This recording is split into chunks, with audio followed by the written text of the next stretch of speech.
La hechicera de ojos azules, capítulo 3, de Bárbara Cartland.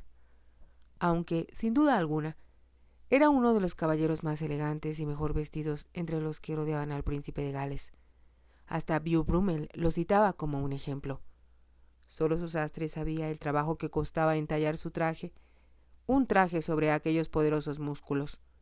Estaba de moda tener una apariencia lánguida y la ropa, de acuerdo con los dictados de Beau Brummel, debía entallar a la perfección sin parecer conspicua.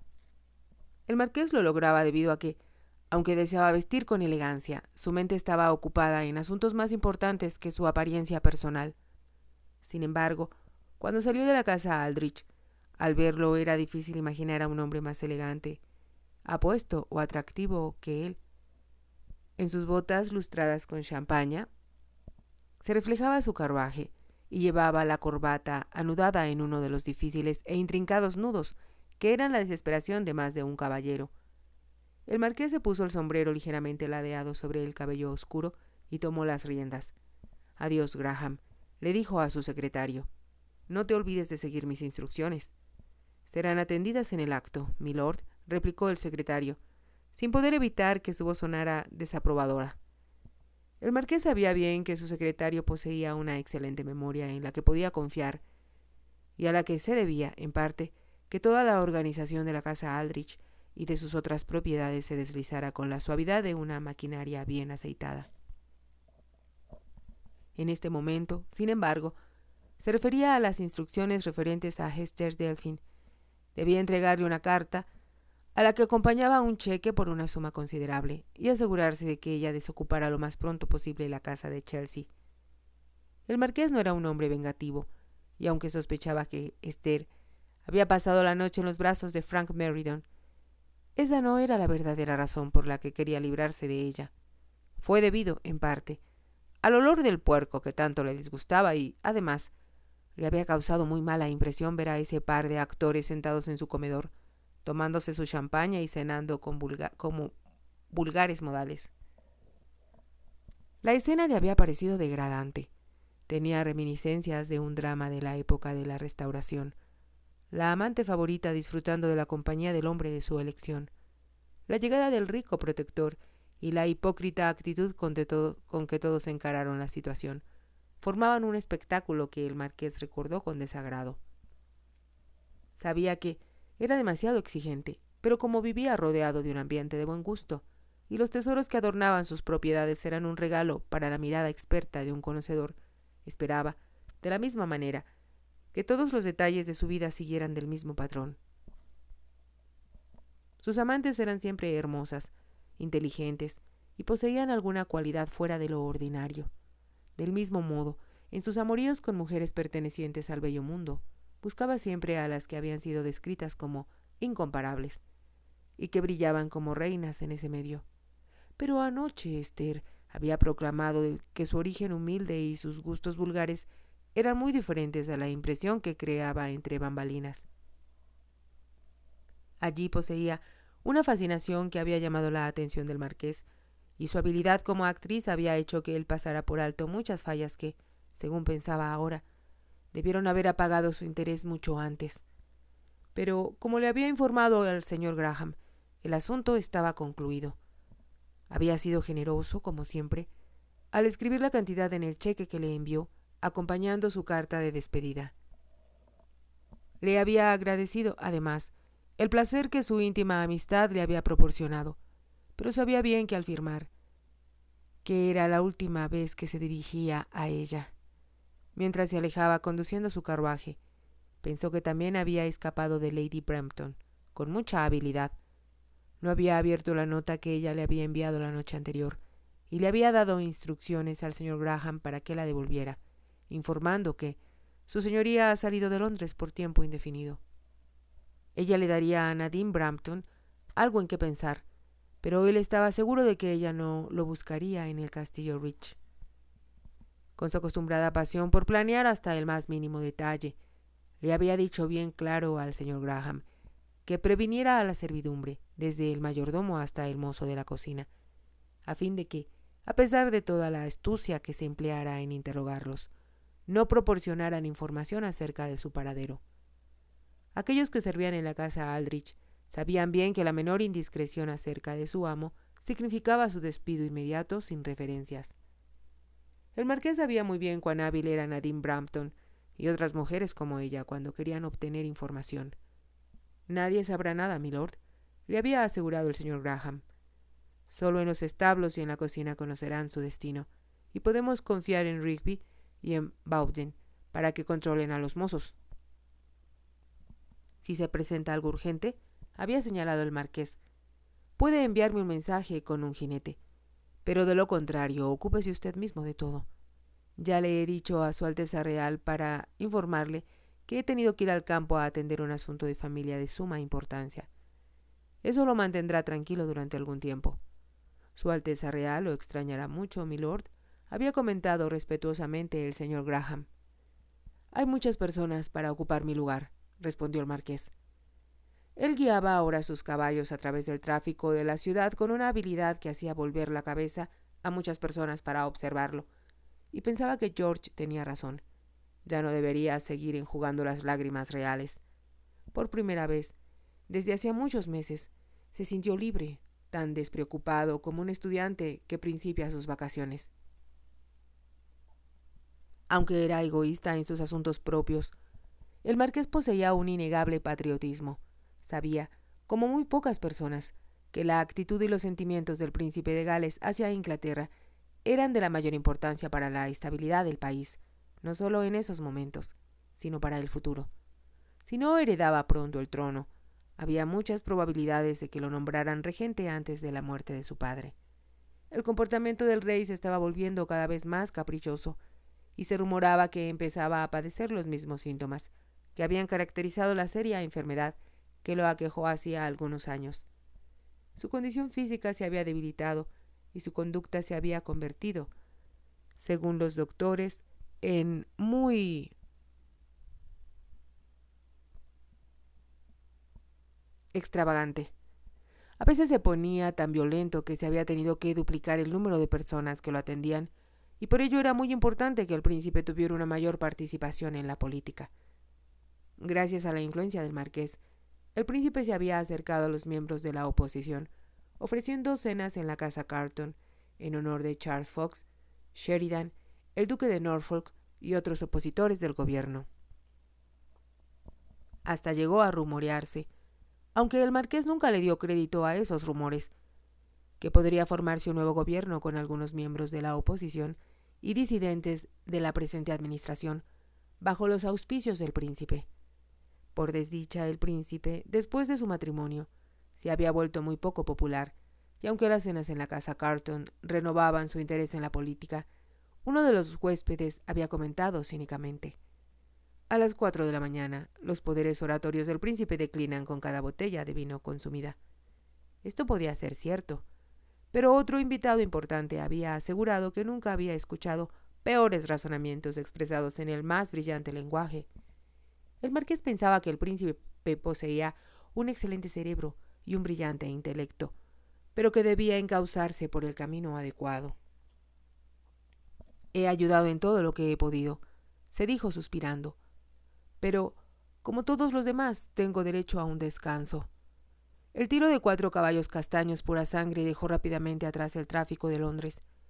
Muy pronto estuvieron en medio de la campiña en dirección de Essex, acerca del cual pensaba el marqués que era uno de los condados más atrasados entre aquellos que rodeaban a Londres. Ello se debía, sin duda, a que había allí muy pocos grandes terratenientes de la aristocracia, y la tierra estaba en poder de caballeros y hacendados nacidos y criados en Essex, los cuales habían viajado muy poco fuera de sus límites, de sus propiedades. Siempre se había preguntado qué había inducido a su bisabuelo a comprar el castillo Rich, situado en un área tan desolada. El castillo, aunque debió de haber tenido su atractivo, era poco acogedor, hasta que su padre se gastó grandes sumas de dinero en arreglarlo y redecorarlo. El marqués pensaba que lo había hecho con el propósito de mandar allí a su único hijo y quitárselo de encima durante las vacaciones, las cuales, según proclamaba en público, eran tediosas e innecesarias. Pero para el marqués, el castillo tenía una fascinación que compensaba lo que, a un niño menos sensitivo, hubiera parecido una soledad deprimente. Varios sirvientes y un tutor le hacían compañía, pero él se mezclaba con los arrendatarios y por fin había encontrado un sincero amigo y un héroe a quien admirar en la persona de John Trudell, cuyo padre era el dueño de las tierras que colindaban con las del marqués de Aldrich. Cuando creció, el marqués se preguntaba a menudo qué había inducido a John Trudell, 8 años mayor que él, a demostrarle tanto cariño a un muchacho. Comprendió que ello se debía al hecho de que John también se sentía desdichado y solitario en su casa. Fue John quien le enseñó a disparar y lo llevaba a navegar y a cazar nutrias, y fue él quien le enseñó los secretos de la campiña y le mostró los hoyos de los tejones, las cuevas de las zorras y los lugares aislados donde anidaban especies raras de pájaros. En el verano, aunque el marqués nunca fue un nadador tan experto como John, competía en el río Blackwater y nadaban grandes distancias hacia el mar abierto. El marqués casi había olvidado la alegría de aquellos días despreocupados, pero el paisaje de Essex, el olor del campo y las tierras divididas por setos, trajeron esos recuerdos a su memoria. Las campiñas azules que crecían en el bosque, los árboles frutales en flor y la profusión de pájaros silvestres le recordaron que era la época en que las aves hacían sus nidos. Prosiguió por esos parajes tan queridos hasta llegar a Chelmsford en muy corto tiempo. Había dejado atrás el coche de carga que llevaba su equipaje y donde viajaban sus valets y un secretario sustituto que había entrenado el señor Graham para que se hiciera cargo de administrar el castillo mientras él estuviera allí. 3 jinetes escoltaban el coche y otros 3 cabalgaban a la zaga del marqués, con instrucciones de mantenerse alejados del polvo levantado por las ruedas del faetón. En Chelmsford lo esperaba una excelente comida en la sala privada de la posada. El señor Graham la había ordenado por medio de los mozos, que habían llegado en la mañana, temprano con los caballos, que ya descansaban en los establos esperando la llegada de su señoría. El señor Graham sabía bien que una posada no podía proporcionar una comida como la que preparaba su amo, el cocinero francés de la casa Aldrich. La comida de las posadas era casi siempre deplorable, lo mismo que las de las casas de muchos caballeros, ya que, aunque los ingredientes fueron frescos y de buena calidad, estaban mal preparados o no se servían calientes. Todos los aristócratas que podían pagarlo empleaban a un cocinero francés, siguiendo el ejemplo de su Alteza Real, cuyo cocinero, en la casa Carlton, era la envidia de todos sus invitados. Había sido el marqués quien convenció al heredero del trono que no solo el vino era importante en una mesa, sino los alimentos que lo acompañaban. Las cenas en la casa Aldrich, que eran un regalo al paladar, habían despertado el espíritu de competencia del príncipe y por eso aquellos que aceptaban habitualmente la hospitalidad de su Alteza Real le quedaron muy agradecidos al marqués. Pero aunque el marqués poseía un gusto exigente en Londres, estaba dispuesto a aceptar la comida del campo, siempre que fuera la mejor. El señor Graham había dispuesto la comida que se serviría al marqués cuando se detuviera al mediodía en el perro y el pato. La masa del pastel, hecho con carne y riñones, estaba tostada y crujiente, y la pierna de carnero, sazonada con salsas de alcaparras, tierna. Las codornices habían dado vuelta en el asador hasta el momento en que el carruaje del marqués entró en el patio y, aunque no estaba en el menú, el posadero le sirvió al marqués un jamón, también curado por su esposa, que su señoría los felicitó por su excelente calidad. El marqués tomó de la cerveza local y terminó la comida con una copa de coñac que le hizo arquear las cejas al primer sorbo. Aunque fue demasiado prudente para decirlo, estaba convencido de que ese coñac era de contrabando.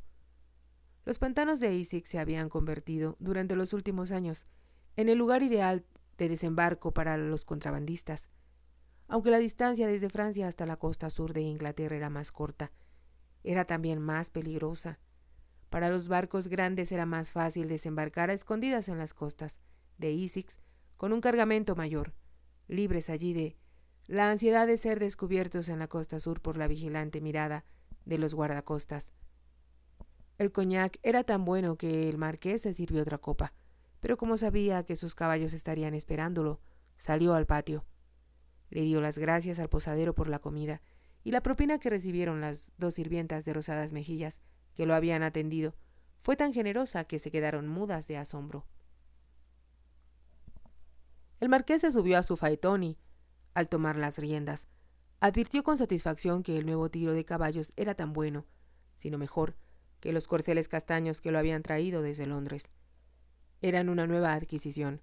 Se los había comprado en Tattersall's a un noble caballero que se había visto obligado a venderlos después de una noche de juego en Watier's.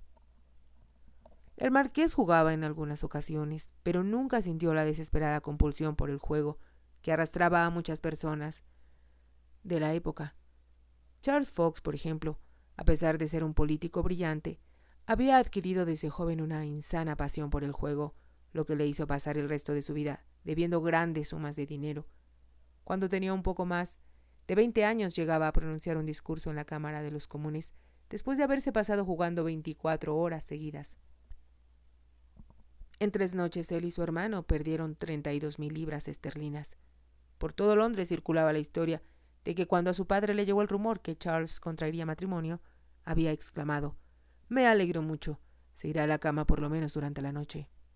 Ahora estaba encantado, cualquiera que hubiera sido la razón, de haber adquirido los caballos que estaba guiando.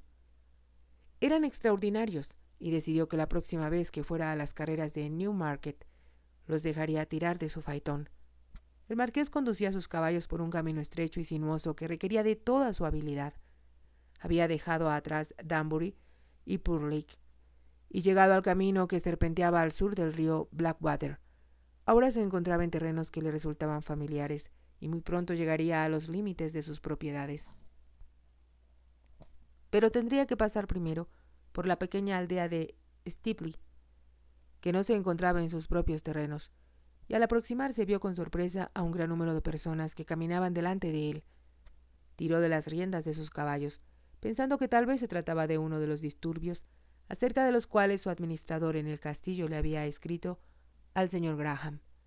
Al acercarse, vio que los labriegos, hombres de largas camisas sueltas y mujeres con un chal en la cabeza, estaban arrastrando algo o a alguien.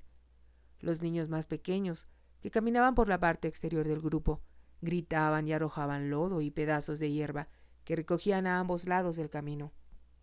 Todos estaban tan atentos a lo que estaban haciendo que no se dieron cuenta de la proximidad de los caballos del marqués hasta que no los tuvieron junto a ellos.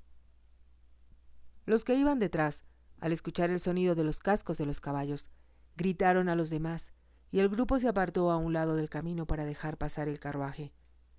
La expresión de sus rostros hizo pensar al marqués que se trataba de un motín y, tirando de las riendas para detener sus caballos, gritó con voz alta y autoritaria para que todos los labriegos pudieran oírlo: «¿Qué está sucediendo aquí?». Un viejo se encontraba cerca del faetón. Parecía más inteligente que los demás, y el marqués se dirigió a él. «Soy el marqués de Aldrich», dijo, «y me dirijo hacia el castillo Rich. ¿Qué ha sucedido? ¿Por qué no están ustedes trabajando a esta hora del día?». Cuando el marqués se identificó, el hombre se llevó instintivamente la mano a la cabeza, quitándose con actitud respetuosa su estropeado sombrero de fieltro, antes de contestar: «Tenemos una bruja, milord, y la llevamos al río para darle una zambullida». «¿Una bruja?», preguntó sorprendido el marqués. «¿Y cómo saben que es una bruja?». «La encontramos en las piedras de los druidas, milord», contestó el hombre. «Dormía profundamente después de hacer un sacrificio. El gallo estaba junto a ella, y era de Bill Malden, y también tenía todo el vestido manchado de sangre». El marqués le entregó las riendas al lacayo y se bajó del faetón. «Quiero verla por mí mismo». Estaba seguro de que no se trataba de una bruja, sino de una desdichada mujer que tal vez estuviera un poco demente, o simplemente senil, o quizá había despertado la enemistad de los aldeanos solo porque vivía sola y le temían. Los labriegos se apartaron para dejar paso a la alta y autoritaria figura del marqués, quien se dirigió hacia el sitio donde yacía la mujer.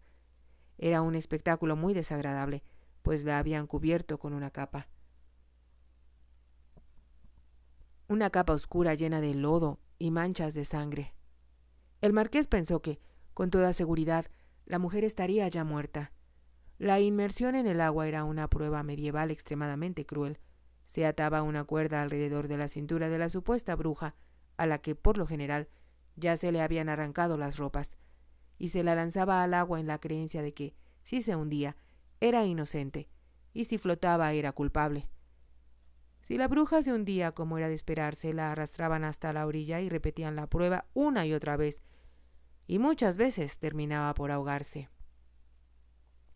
La mujer, que yacía sobre la hierba, tenía el cabello largo y oscuro, lo cual podría sugerir poderes sobrenaturales, pero brillaba con suaves reflejos, y no parecía pertenecer a una anciana. Al observarla con detenimiento, el marqués advirtió que tenía una mancha de sangre en la parte superior de la cabeza, como si la hubieran golpeado con un objeto pesado. «Han tratado con mucha crueldad a esta mujer», exclamó en tono acusador al anciano que lo había seguido, hasta que ambos llegaron al lado de la bruja. «Nosotros no lo hicimos, milord», protestó el hombre. «Así la encontramos, aunque las mujeres le causaron los arañazos». Aquella era otra prueba, porque se suponía que ciertas partes del cuerpo de la bruja no sangraban, aunque se las pinchara con una aguja. Era costumbre que los que arrastraban a una bruja para llevarla ante un juez le arañaran la cara y los brazos.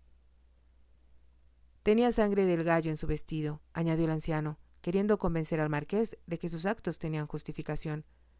Pero no cabía la menor duda de que los labriegos empezaban a sentirse inquietos. Si te ha gustado, te invito a que te suscribas, a que me regales un me gusta y actives la campanita para que puedas seguir escuchando esta historia y muchas más. Gracias.